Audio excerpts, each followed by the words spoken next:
Quero agradecer à Comissão de Educação por ter aprovado esse requerimento, agradecer a todos os convidados, dizer que, junto com essa comissão e a Comissão de Administração e Serviços Públicos, a gente tem em funcionamento um observatório do pagamento do piso nacional do magistério. A gente já mapeou mais de 700 municípios que descumprem essa legislação.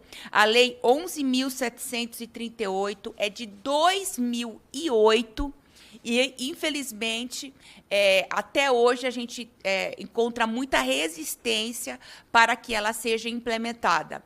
Por um outro lado, o Brasil ele não possui uma avaliação, ele não possui dados estatísticos com relação ao cumprimento dessa política pública, que está como um princípio da Constituição, no artigo 206, que é a valorização dos profissionais da educação, que é meta do Plano Nacional de Educação, mas, infelizmente, a gente não sabe como que os municípios, como os municípios têm atuado frente a essa política pública, e os estados também.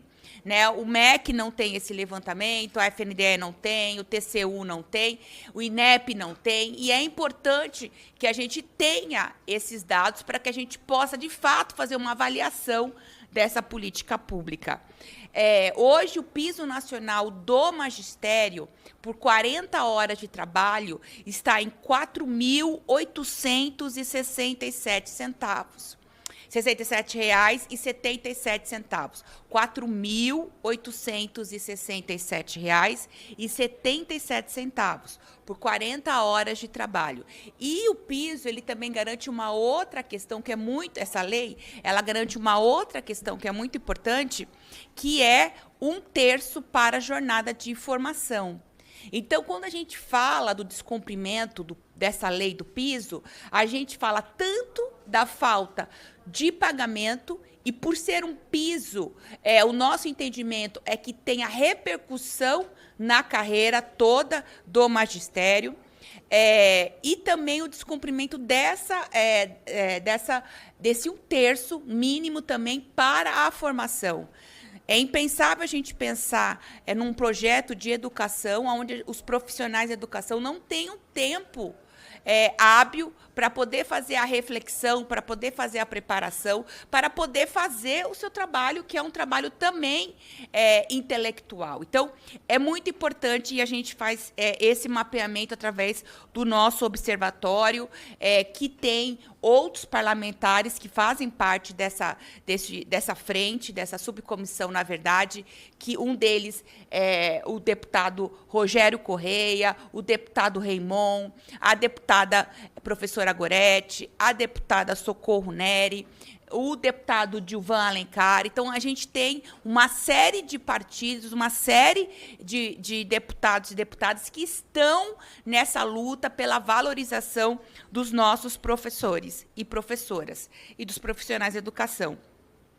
Além da gente começar a fazer a coleta desses dados, a gente também tem feito um trabalho de diálogo e também de questionamentos dos recursos que saem aqui do Fundeb, que chegam até os estados e municípios. Por isso, nós já protocolamos ações e representações no Tribunal de Contas da União, que, por ser verba federal, o Fundeb, ele também tem essa obrigação de fazer o acompanhamento. A gente também realizou audiências públicas em vários estados, em várias cidades, debatendo essa temática nas casas legislativas. Também fizemos uma articulação com os tribunais de conta regionais, com o Ministério Público, com as prefeituras. E quero aqui fazer um apelo público ao ministro Barroso, que é presidente do STF. Pelo menos 2 ações muito importantes tramitam no STF. E elas precisam de urgência, de celeridade para serem apreciadas. Uma delas, que foi motivada e foi organizada, e logo mais um dos expositores, o promotor Lucas, vai poder falar melhor sobre como ela está está com a relatoria do ministro Gilmar Mendes e que, mais uma vez, ela vai discutir que é, sim, obrigatório o cumprimento da lei do piso nacional do magistério. Que vem sido motivo de malabarismos, de interpretações por todo o Brasil, de uma forma de driblar essa legislação, infelizmente, que a gente enfrenta com alguns gestores. E a gente precisa que essa matéria seja pautada com urgência, que o direito à educação exige no nosso país. A gente está falando aqui do principal direito social, o primeiro direito social que está colocado na nossa Constituição. A gente está falando de um país que tem uma dívida histórica com as suas meninas, com as suas mulheres, histórica com os povos originários, com todos os povos que foram escravizados, né, que estão favelizados. É estratégico para o desenvolvimento do nosso país, políticas fortes de valorização da educação. E não existe educação sem os seus profissionais. A gente precisa avançar e o STF precisa fazer esse gesto.